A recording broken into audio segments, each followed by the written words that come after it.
I'll be damned if China beats us to the moon. NASA's chief just said this, but here's the problem. SpaceX Starship needs 20 separate fuel flights just to reach lunar orbit.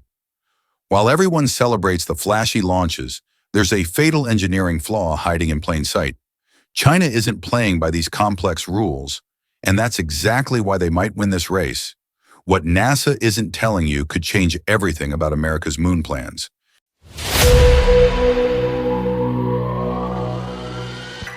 Here's what NASA isn't telling you about SpaceX's lunar mission. It requires up to 20 separate tanker flights just to fuel one Starship for the moon. But the real problem runs much deeper than anyone admits. Think of it like this. Imagine trying to cross the Atlantic, but your car can only hold enough gas to get halfway. You'd need a convoy of fuel trucks meeting you in the middle of the ocean. And here's what few people realize. Every single fuel truck has to arrive perfectly on time, or the entire journey fails. That's exactly SpaceX's challenge with the Starship human landing system. The physics are unforgiving. This modified Starship needs roughly 2 million pounds of liquid methane and oxygen to make the complete journey from Earth orbit to the lunar surface and back to lunar orbit. But here's the engineering reality that creates the fatal flaw. Starship simply cannot launch from Earth with a full fuel load and still generate enough thrust to escape our planet's gravity well. The solution? A complex orbital ballet that's never been attempted at this scale. First, SpaceX launches a specialized fuel depot variant of Starship into Earth orbit using the Super Heavy booster. This depot sits empty, waiting in the vacuum of space. Then begins what industry insiders call the marathon. Up to 20 individual tanker Starships, each one launched separately by Super Heavy, must dock with the depot and transfer their propellant cargo. But there's a detail most people overlook. Each of these fuel transfers happens in the harsh environment of space, where a single seal failure, docking, misalignment, or propellant leak could doom the entire mission. We're talking about 20 critical points of failure before the crew even launches from Earth. And here's what's truly remarkable. Every one of those orbital refueling operations must execute with near-perfect precision. Unlike the elegantly simple Apollo program, which launched all mission components aboard one massive Saturn V rocket, Artemis has deliberately created a complex web of dependencies across 4 separate spacecraft systems. Here's how the intricate dance unfolds. The Artemis crew of 4 astronauts launches aboard the Orion spacecraft, sitting atop NASA's Space Launch System rocket, a completely separate launch from SpaceX's operations. Meanwhile, the pre-fueled Starship HLS departs Earth orbit for the 3-day journey to lunar orbit. What happens if the timing goes wrong? Astronauts could arrive at the moon to find their landing vehicle still days away, or worse, stranded in Earth orbit due to refueling failures. Once both vehicles reach lunar orbit, Orion docks with Starship HLS in another critical maneuver. 2 astronauts transfer to the Starship for descent to the lunar surface, targeting the challenging terrain near the moon's south pole. They'll spend exactly 6.5 days conducting up to 4 moonwalks, deploying scientific instruments, and studying the moon's seismic and geological characteristics, a timeline that allows zero flexibility for delays. After the surface mission, Starship HLS must execute a perfect descent back to lunar orbit, dock again with Orion, transfer the crew back, and then the full crew travels home aboard Orion. Every step depends on the previous step working flawlessly. Compare this intricate choreography to China's approach. They're developing integrated lunar systems that avoid this orbital refueling complexity entirely. Their rockets are designed from the ground up for direct lunar missions, eliminating the need for 20-plus fuel transfers in space. But there's something even more surprising brewing behind the scenes. Former NASA Administrator Jim Bridenstine, who served under President Trump, told the Senate Commerce Committee something that should alarm every American. It is highly unlikely the U.S. will land on the moon before China. And he specifically pointed to Artemis program complexity as the primary culprit. But this is just the beginning. What's really surprising is how this technical challenge reveals a fundamental misunderstanding of what America is actually competing against. The orbital refueling challenge exposes something most space enthusiasts completely miss. America's moon program isn't just competing with China's engineering, It's locked in a death match with American political cycles that could prove impossible to win. Here's the uncomfortable truth that few industry insiders will say publicly. China will likely beat America to the moon, not because they have superior rockets, but because they have something far more valuable: sustained political focus across decades, not election cycles. While NASA juggles complex contractor relationships with SpaceX, Blue Origin, Boeing, Lockheed Martin, and Axiom Space, each with their own schedules, priorities, and profit margins, China's space program operates with unified command authority and 20-year planning horizons that survive leadership changes. And here's what's truly noteworthy. The numbers tell a devastating story about America's commitment to space leadership. The entire Apollo program consumed 4 to 5% of the total U.S. federal budget, approximately $290 billion when adjusted for today's dollars. NASA operated with virtually unlimited resources and presidential backing that treated the moon landing as a matter of national survival. Today's reality? NASA operates on barely 1% of federal spending, and that microscopic budget must cover not just human spaceflight, but every robotic Mars mission, space telescope, climate research satellite, and fundamental physics experiment. It's like asking a Formula One team to compete using a Honda Civic's budget. But the funding shortage isn't even the worst part. What's killing America's lunar ambitions is what industry veterans call the administration problem. Every 4 to 8 years, a new president arrives with different space priorities, and NASA's long-term programs get reorganized, redirected, or canceled entirely. Here's how devastating this political whiplash becomes. In March 2025, the Trump administration released its fiscal year 2026 budget proposal that called for retiring both the SLS rocket and Orion spacecraft after Artemis 3, essentially killing America's moon program after a single landing mission. The proposal also canceled the Gateway Lunar Outpost, signaling a complete pivot toward commercial partnerships. Then came the plot twist that nobody saw coming. In July 2025, President Trump signed what insiders call One Big Beautiful Bill into law on July 4th. Hidden in this legislation was an amendment introduced by Senator Ted Cruz that added $9.9 billion in additional funding to support Artemis, SLS, and Orion over multiple years, effectively reversing the earlier budget proposal.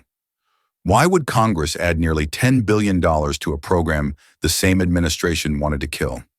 Because lawmakers understand something the executive branch often misses: space programs require longer timelines than political careers. This policy whiplash costs more than money. It destroys institutional knowledge and engineering momentum. Teams that spend months preparing for program cancellation can't simultaneously push technical boundaries. Engineers leave for more stable companies. Contractors hedge their bets instead of committing resources. Innovation slows to a crawl. China doesn't have this problem. Their lunar exploration program operates on consistent 20-year development cycles with stable funding and clear strategic objectives, particularly their focus on helium-3 extraction for future fusion energy applications. While American space policy changes direction every election, China's space program has maintained the same core goals since the early 2000s. But here's what changes the entire equation. The competition isn't really about who lands on the moon first anymore. It's about who controls the most strategically valuable territory in the solar system. And America is about to discover what losing that race actually means. And here's why this changes everything we thought we knew about the new space race. What happens if America loses this lunar race isn't just about national prestige or scientific bragging rights. It's about who controls the most valuable real estate in the solar system, and the economic implications are staggering. The moon's south pole, where NASA's Artemis program plans to land, contains massive water ice deposits trapped in permanently shadowed craters. This isn't just frozen water, it's the key to unlocking the entire solar system for human exploration. But there's a detail most people overlook. Whoever establishes permanent infrastructure at these sites first gains enormous strategic advantages that could last for generations. Here's why the water matters. H2O can be broken down into hydrogen and oxygen, the same propellants that fuel most rockets. A joint panel of industry, government, and academic experts projects near-term annual demand for around 450 metric tons of lunar-derived propellant, which would require processing approximately 2,450 metric tons of lunar water and could generate around $2.4 billion in revenue each year. Think about what this means practically. Instead of launching fuel from Earth at thousands of dollars per kilogram, future Mars missions could refuel at lunar gas stations for a fraction of the cost. The nation that controls these lunar fuel depots controls access to Mars, asteroids, and the outer solar system. But SpaceX's orbital refueling architecture creates a massive vulnerability that few people understand. Those 20-plus tanker flights represent 20 individual failure points before American astronauts even attempt to reach the moon. Each tanker launch, each orbital rendezvous, each fuel transfer must execute perfectly. What happens if just one fails?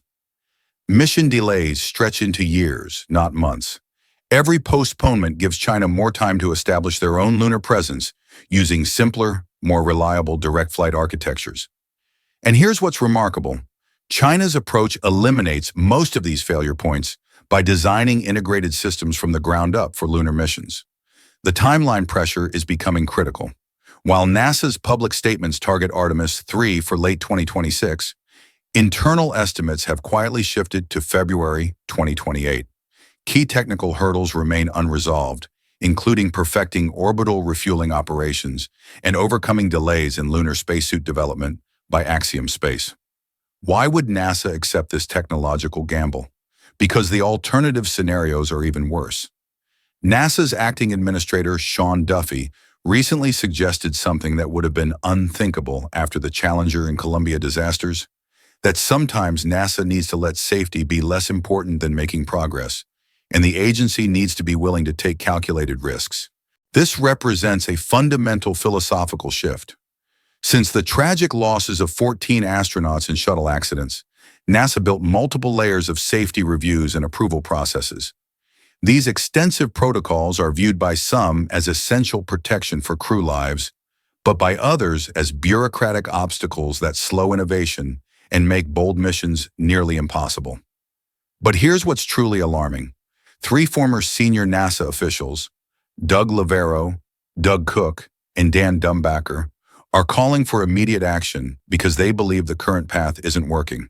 They argue that Artemis, particularly its lander programs, lacks any reliable system for independent progress verification. While insiders may recognize problems clearly, there's no mechanism to force necessary changes. Their recommendation is direct and urgent. NASA should immediately establish a truly independent review team to assess the entire program and deliver findings to Congress within 45 days. If a Plan B becomes necessary, that planning needs to begin now, not after the current approach fails. And here's the most sobering reality. Success might ultimately depend less on SpaceX's engineering brilliance and more on something America hasn't demonstrated in decades: the political will to sustain a multi-year commitment without changing direction every election cycle. China has already demonstrated this sustained commitment.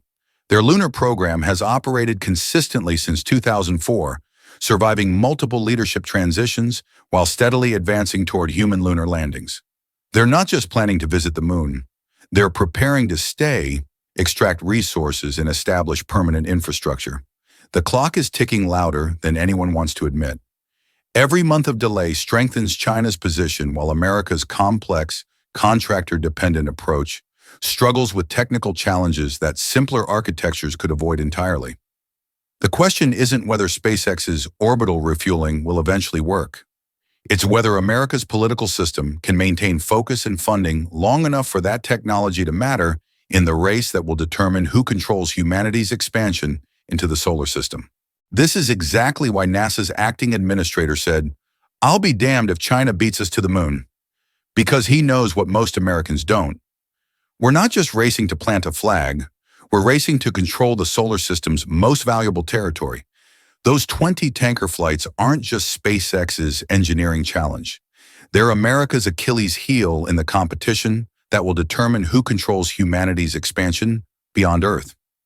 What this means is that the next 2 years will decide whether America leads or follows for the next century of space exploration. Every month of delay hands China more opportunity to establish permanent lunar infrastructure, while America struggles with complex orbital choreography that could fail at any of 20-plus critical points. The big picture. But here's what gives me hope. This challenge is forcing American space technology to evolve in ways that will pay dividends for decades.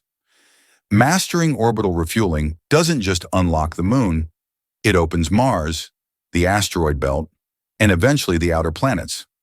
China's simpler approach might win the lunar race, but America's complex systems are building the foundation for true solar system civilization.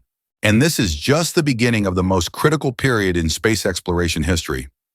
Over the next 18 months, we'll witness SpaceX's first orbital refueling demonstrations, China's crew selection for lunar missions, and NASA's decision on whether to accelerate Artemis or develop that Plan B.